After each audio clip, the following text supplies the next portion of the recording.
এবার একটু কেটে দেখাবো কতটা সুন্দর হয়েছে। দেখো, এটা দেখতে যেমন সুন্দর, খেতেও কিন্তু অসাধারণ।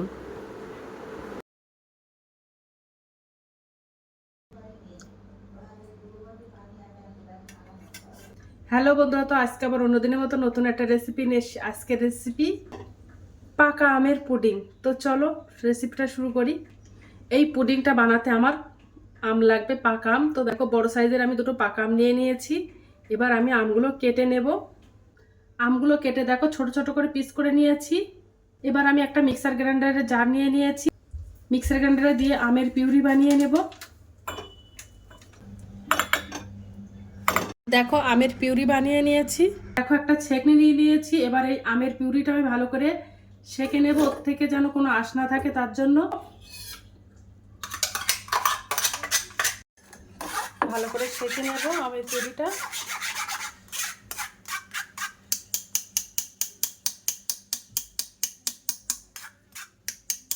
পিউরি থেকে কতটা আঁশ বেরিয়েছে।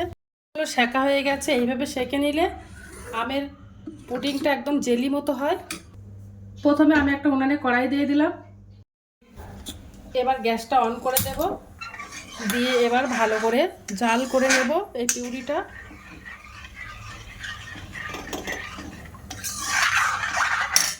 ওর মধ্যে আমি চিনি দিয়ে দেব, 4 চামচ চিনি দিয়ে দেব। যেহেতু আমটা মিষ্টি তার জন্য অল্প করে চিনি দেব।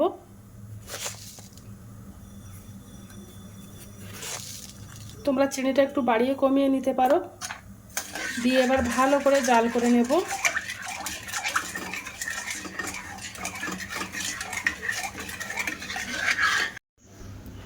এক চামচ জেলেটিন পাউডার নিয়ে নিয়েছি। নিয়ে এবার একটু ভালো করে গুলে নেব জল দিয়ে।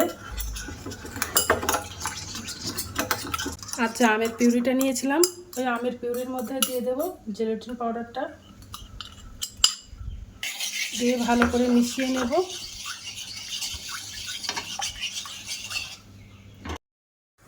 তো আমি এই পুডিংয়ের মধ্যে সামান্য একটু লবণ দিয়ে দেবো, খুব অল্প।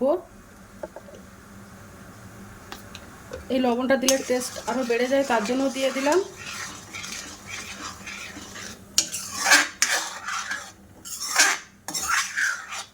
আমের পিউরিটা বেশ ভালো করে ফুটিয়ে ঘন করে জাল করে নিয়েছি। তো আমের পিউরিটা বানানো হয়ে গেছে। এবার আমি গ্যাসটা অফ করে দেব। আমি একটা ট্রে নিয়ে নিয়েছি, এই ট্রেতেই আমি জমাবো। আমার কাছে চৌকো আর কোনো কিছু নেই, তো ওই ট্রেটা আছে, ট্রেতেই জমাবো আমি। তো তেল লাগানো হয়ে গেছে, ট্রের ওপর দিয়ে দেব।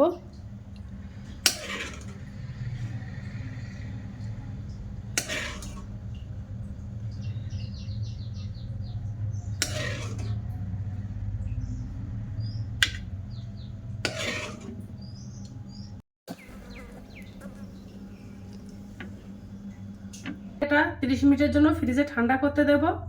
আমের পুডিংটা যেন খেতে ভালো লাগে তার জন্য আমি একটা সাদা লেয়ার আবার বানিয়ে নেব দুধ দিয়ে। তো এই প্যাকেটের আমি 2 প্যাকেট গুঁড়ো দুধ নিয়ে নিয়েছি। এই গুঁড়ো দুধ দিয়েই বানাবো। এই স্টিলের বাটির আমি 1 বাটি জল দিয়ে দেব।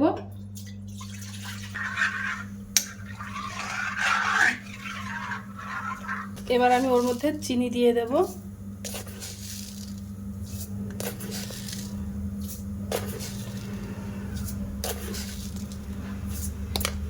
পাঁচ চামচ চিনি দিয়ে দিলাম।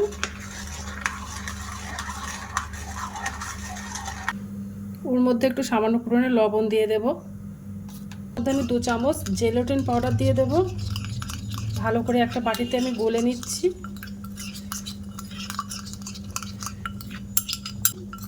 এবার আমি ওর মধ্যে দিয়ে দেব, দিয়ে ভালো করে জাল করে নেব।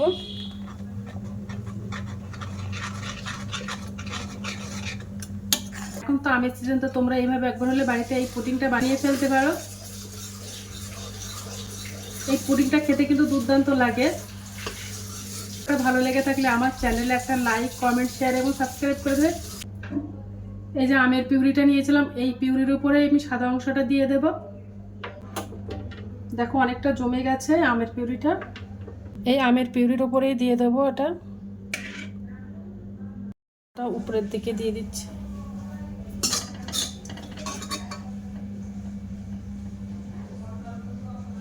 এবার ফ্রিজে জমাতে দেব। আমি আবার 2 ঘন্টা পরে চলে এসেছি। আর দেখো পুডিংটা কত সুন্দর জমে গেছে। এবার তোমাদেরকে আমি তুলে দেখাবো যে কেমন হয়েছে। তো দেখো পুডিংটা কত সুন্দর জমে গেছে।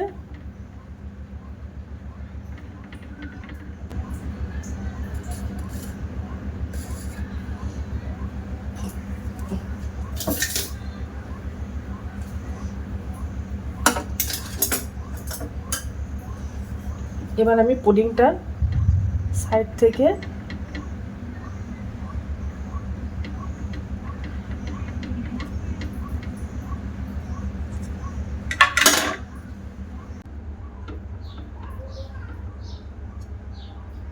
দেখো পিস পিস করে কেটে নিয়েছি। একটার উপর একটা সাজিয়ে নিয়েছি। এবার আমি সমান করে নেব।